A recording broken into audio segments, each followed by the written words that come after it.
everyone, welcome to our morning edition of Arirang News. We begin with these stories making the headlines at this hour. A South Korean court has sentenced former President Yoon Suk-yeol to life in prison after he was found guilty of leading an insurrection when he declared martial law in December 2024 and mobilized military forces to seize the National Assembly. North Korea announced that it has begun one of its biggest political events, its Key Party Congress. Eyes are now on the regime's policy direction over the next 5 years, as well as on whether leader Kim Jong-un will position his teenage daughter as his successor. Amid ongoing tensions between the United States and Iran, President Trump says the world will know within the next 10 days whether Washington can reach a deal with Tehran or take a step further toward military action. We begin this morning with the Seoul Central District Court sentencing former President Yoon Suk-yeol to life in prison for masterminding an insurrection tied to his martial law attempt in late 2024. Our Won Yun-jong starts us off. I will now pronounce the sentence. The defendant, Yoon Suk-yeol, is hereby sentenced to life imprisonment. More than a year after his declaration of martial law, former President Yoon Suk-yeol was sentenced to life in a first-instance ruling that found his actions amounted to an attempt to overthrow the constitutional order. The verdict was delivered Thursday afternoon by Chief Judge Ji Gui-yeon at the Seoul Central District Court, with Yoon appearing in person as the proceedings were broadcast live nationwide. Judge Ji began by reading the indictment, followed by determinations on guilt or innocence, and an explanation of sentencing reasons before making the formal pronouncement of the verdict. In its decision, the court said it was difficult to deny that Yoon intended to paralyze the National Assembly by deploying troops to seal off the legislature and detain key political figures, thereby preventing parliamentary functions for a substantial period. While the declaration of martial law itself does not automatically amount to insurrection, the court ruled that this case qualified as such because it was carried out with the aim of disabling constitutional institutions. In sentencing, the court said Yoon had directly and proactively planned the crime and involved numerous individuals, noting the enormous social cost caused by the martial law declaration and criticizing the defendant for showing little sign of remorse. It also pointed out that Yoon repeatedly refused to attend trial hearings without a justifiable reason. At the same time, the court cited mitigating factors, including the apparent lack of meticulous planning, efforts to restrain the use of physical force, the absence of live ammunition or direct acts of violence, the failure of most plans, Yoon's lack of prior criminal record, his long career as a public servant, and his age of 65. These factors appear to be the reasons why Yoon was sentenced to life imprisonment as opposed to the death penalty as sought by prosecutors. 7 others were also sentenced, including former Defense Minister Kim Yong-hyun, who received 30 years in prison, and former National Police Agency Commissioner Cho Ji-ho, who was sentenced to 12 years. Following the sentencing, Yoon's defense team accused the judiciary of applying double standards and said they were considering an appeal, vowing to continue fighting to clear Yoon's name. Won Yun-jong, Arirang News. Over in North Korea, the regime's highest decision-making body, the Workers' Party Congress, has opened. Last held in 2021, the event is drawing attention over whether Kim Jong-un will position his daughter as the designated successor. Our An Sung-jin has the details. North Korea began the 9th Congress of the ruling Workers' Party of Korea on Thursday. According to its state media, the Korean Central News Agency, on Friday, the Congress, the regime's most significant political event, opened in Pyongyang. In his opening address, North Korean leader Kim Jong-un said he is filled with optimism and confidence about the future. He said that compared to the situation 5 years ago at the previous party Congress, North Korea had irreversibly consolidated its national status and brought about significant changes in the global political landscape. Kim's speech did not mention the United States, South Korea, or the North's nuclear capabilities, but rather focused on economic issues. Kim stressed that the party is working on boosting economic development and improving people's livelihoods through regional development policies and rural reform programs. Meanwhile, attention is also focused on whether Kim's daughter Kim Joo-hye will be formally designated as its successor. Her appearances at major state events allegedly have been building up her public profile since late last year. potentially hinting at an elevated status. The party Congress may clarify her future status within the regime. The Congress agenda includes reviewing the work of the party's Central Committee, revising party rules, and electing central leadership bodies. Experts are closely watching whether amendments to party bylaws will further reinforce Kim's leadership system. Around 5,000 delegates are attending the Congress, with 224 members from the central party bodies and 4,776 representatives elected from regional units. In North Korea, where the ruling party governs all state institutions, the Party Congress is the highest decision-making body and is expected to assess achievements of the past 5 years and set domestic and foreign policy directions for the next 5 years. An Sung-jin, Arirang News. So North Korea has now kicked off one of its biggest political events, its Party Congress, where Pyongyang is expected to lay out its military goals and unveil its 5-year plan on foreign policy, war planning, and nuclear ambitions. For more on this, we're joined today by Dr. Bong Young-sik, visiting professor at Yonsei University. Dr. Bong, thanks for joining us this morning. Good morning. So what should we be watching for at the 9th Party Congress? Ninth Party Congress will be serving as a venue for Party Chairman Kim Jong-un to exude his optimism for the next 5 years based upon the cumulative success since the 8th Party Congress held in January 2021. In his opening remark, he highlighted the optimism and a lot of examples of success, especially the local economy reforms.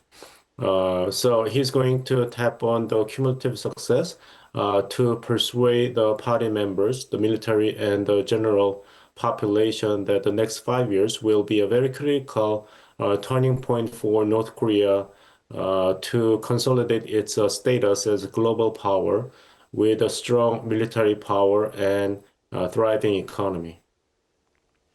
Right, and South Korea's intelligence agency recently said it believes North Korea's leader Kim Jong-un has elected his teenage daughter Chue as his successor, and many defectors and analysts have previously dismissed this idea of a woman leading North Korea as very unlikely. What's your take on this, and what do we know about her so far? If you apply traditional Confucian value to the possible hereditary succession from Kim Jong-un to his daughter Kim Joo, then you may have a suspicion about its probability because according to traditional Confucianism, the next leader should be the eldest male figure in the family, but Kim Joo is a young daughter. But at the same time, when you consider the nature of North Korea's political system, which is very similar to a theocracy, leader's gender does not really play a large role because the members are basically deities, not humans. So it is totally up to what Supreme Leader Kim Jong-un is going to decide when it comes to another round of hereditary succession, even if the next leader may be female. There's some telltale signs that succession process has been undergoing officially because Kim Joo-hee has been accompanying her father in many military test firing sites and monitoring military parade.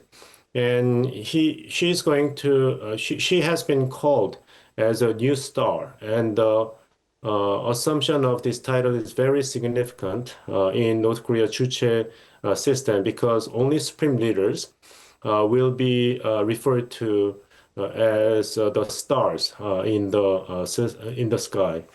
So I don't think there will be any official statement made in the 9th Party Congress for Kim Joo-hee to be the apparent successor, but there will be additional emphasis upon utmost loyalty of North Korean population to the Mountain Baekdu royal bloodline and Juche ideology.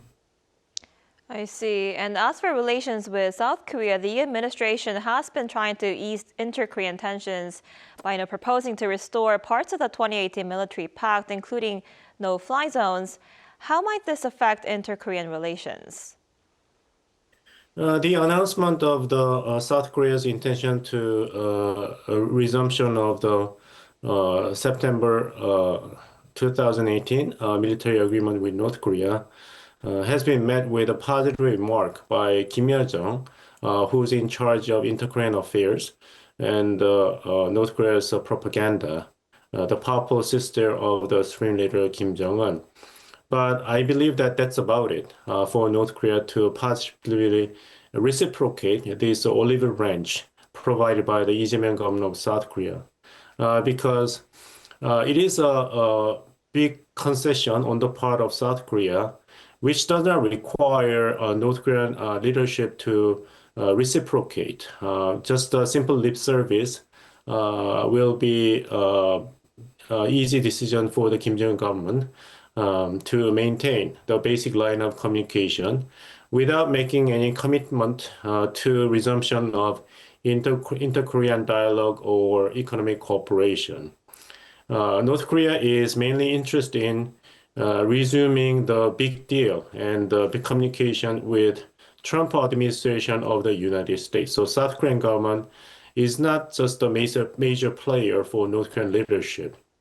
And South Korea and United States made a decision to continue their annual joint military exercises despite North Korea's opposition. So from the standpoint of North Korean leadership, nothing fundamental has been changed for North Korean leadership to actively embrace the demand and request from the Lee Jae-myung government of South Korea to resume the inter-Korean dialogue and cooperation, because North Korean leadership can still insist that the United States and South Korea continue their joint policy of oppression upon North Korea. So just a simple lip service, evaluating the decision to resume the military agreement between the two Koreas by the Lee Jae-myung of South Korea will be, what we can expect to get from North Korea. I see. And South Korean intelligence agency also says it believes there could be room for talks with the United States, between the United States and North Korea, as North Korea hasn't ruled out dialogue and has avoided directly criticizing President Donald Trump. What are your thoughts on the possibility of talks between Pyongyang and Washington? Well, it is a very interesting omission in the opening remark delivered by Chairman Kim Jong-un at the opening of the Ninth Party Congress. No mentioning of the United States or South Korea. So we have to wait and see what kind of a U.S. policy of North Korea will be announced at the end of the Ninth Party Congress. And then we will have a better idea about basic strategic gambits that Kim Jong-un leadership of North Korea has made in response to the call for dialogue between Pyongyang and Washington. And U.S. President Donald Trump has not hidden his desire to resume his meetings with Chairman Kim Jong-un. So the door remains open for North Korean leadership. Although Chairman Kim Jong-un rejected the offer to have a meeting when U.S. President Donald Trump was inside South Korea to attend the APEC summit meeting last November. So there's a chance for Chairman Kim Jong-un to be more receptive for the call for dialogue at the high level of the both governments this time, because U.S. President Donald Trump is going to be in the vicinity of the Korean Peninsula when he will be flying to Beijing to have a summit meeting with President of the PRC, Mr. Xi Jinping. All right, I guess we'll have to see how the Party Congress plays out. All right, Dr. Pong, thank you so much for your time and insight today. We appreciate it. You're welcome.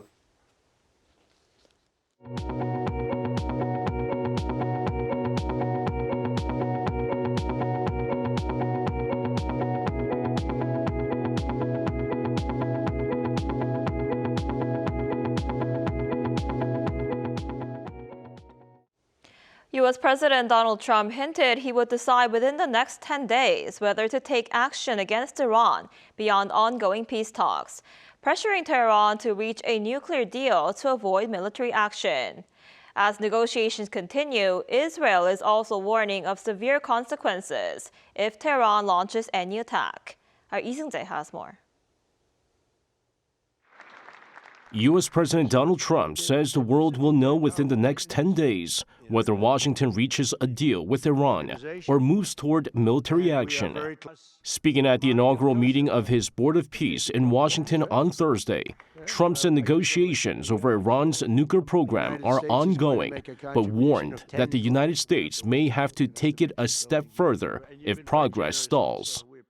So now we may have to take it a step further, or we may not. Maybe we're going to make a deal. You're going to be finding out over the next probably 10 days. In recent days, the U.S. has increased its military presence in the Middle East, even as American and Iranian negotiators reported progress during talks in Switzerland. Trump says Special Envoys Steve Witkoff and Jared Kushner held what he described as very good meetings with Iranian officials. However, the prospect of military action has sparked political debate in Washington. Democratic lawmakers, along with some Republicans, have voiced opposition to any strike against Iran without congressional approval. Meanwhile, Israeli Prime Minister Benjamin Netanyahu addressed combat officers in southern Israel, making clear that Israel is closely watching the negotiations. Netanyahu warned that Iran would face what he called an unimaginable response if it attacks Israel. We are prepared for any scenario. And one thing is certain, if the Ayatollahs make the mistake and attack us, they will experience a response they cannot even imagine. He reiterated his long-standing position that dismantling Iran's nuclear infrastructure is essential to any lasting agreement. Meanwhile, U.S. Secretary of State Marco Rubio is scheduled to meet Netanyahu in Israel on February 28th, with Iran expected to top the agenda. Lee Seung-jae, Arirang News. Back here in South Korea, President Lee Jae-myung has called for tougher penalties against price fixing. Speaking at a weekly meeting with his top aides on Thursday, he described price rigging as a serious threat to fair competition and market confidence, noting that such practices have spread across the food, clothing, and real estate sectors. He emphasized the need for stronger economic sanctions, such as permanently barring repeat offenders from the market, rather than criminal punishment. His remarks come after the Fair Trade Commission announced last week that it would fine the country's three major sugar producers more than 408 billion Korean won, or roughly $281 million for colluding to fix prices on 8 occasions between February 2021 and April last year. The development of artificial intelligence is now making its way into humanoid robots. But what expectations do people in Seoul have for a future alongside these machines? Our correspondent Park Jun-an went to Korea's financial hub, Yeouido, to find out. Until very recently, a human-like robot performing a backflip was something we could only imagine. While companies have been using robots in industrial settings for years, advances in artificial intelligence are driving robots toward the next generation, physical AI. With robots now able to perform complex human-like movements, their potential applications in industry are becoming increasingly promising, and investors' excitement over the robots is already spilling into the financial markets. While it may take some time for Korean robots to be used in our daily lives, the stock market is already reacting positively. Shares in robotics-related companies have surged, in some cases by several hundred%. On the streets of Seoul's Yeouido, often called the Wall Street of Korea, many people are already considering what humanoid robots might mean for the future. We're seeing many robotics companies here developing machines that can be deployed directly at industrial sites. 2026 could mark the initial phase of introducing robots into real-world operations, and the investment community has high expectations. And some are already thinking about the next step, how to use robots to improve efficiency. There's a growing perception that humanoid robots can serve as a form of labor leverage.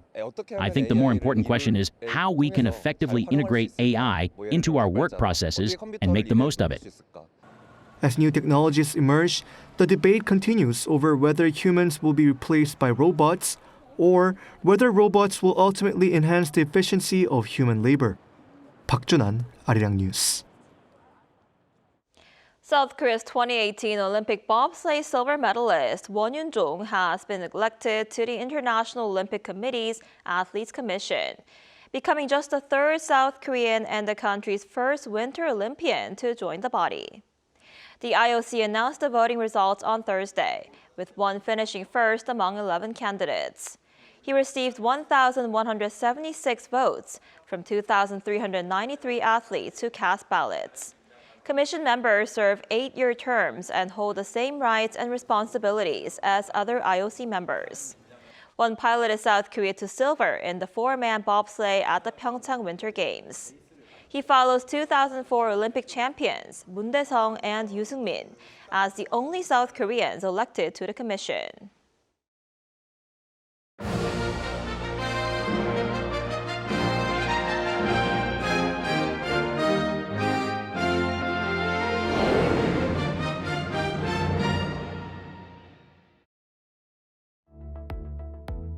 Hello and welcome.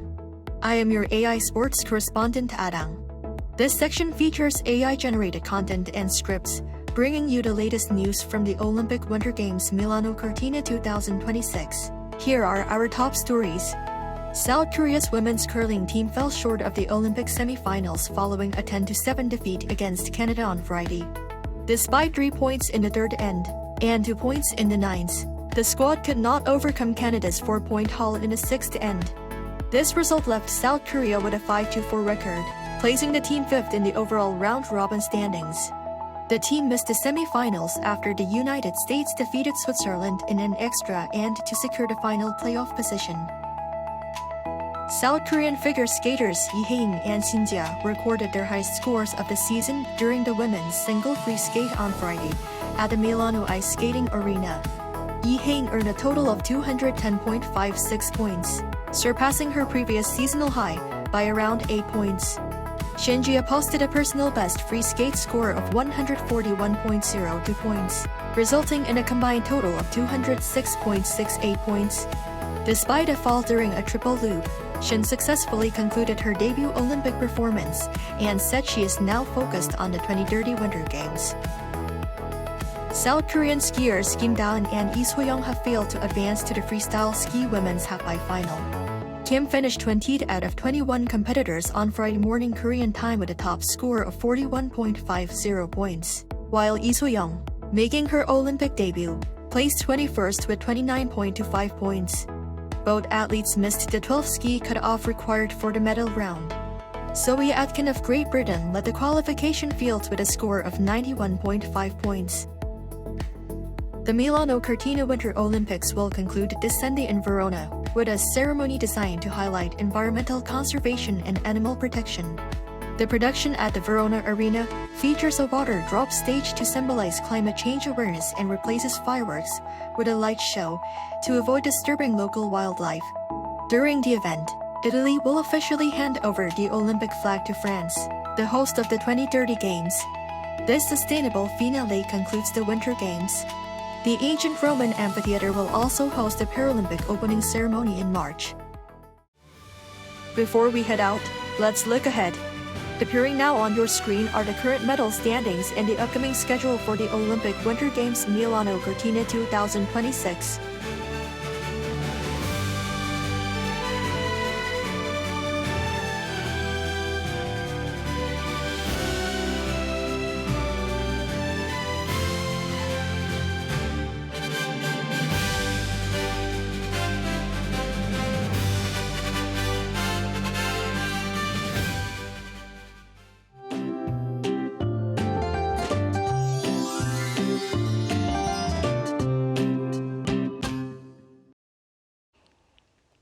Today is set to be warmer than yesterday, then temperatures will climb even higher tomorrow. Seoul will get up to 17 degrees Celsius on Saturday, feeling more like April than late winter. And along with a rise in temperatures, air quality will get worse. Ultrafine dust may cause hazy conditions across the central regions, the Jeollado provinces, and Jeju Island at times. Meanwhile, dry weather advisories have been expanded to more regions now. now. And with dry air persisting, caution is needed to prevent wildfires. And this afternoon, Seoul will get up to 13 degrees Celsius. Gwangju, Busan, Daejeon will be getting up to 15 degrees under sunny skies in most parts. Air quality should remain bad through Saturday. Then nationwide rain on Sunday will bring chilly air back to the country on Monday, with more wintry conditions expected for Tuesday.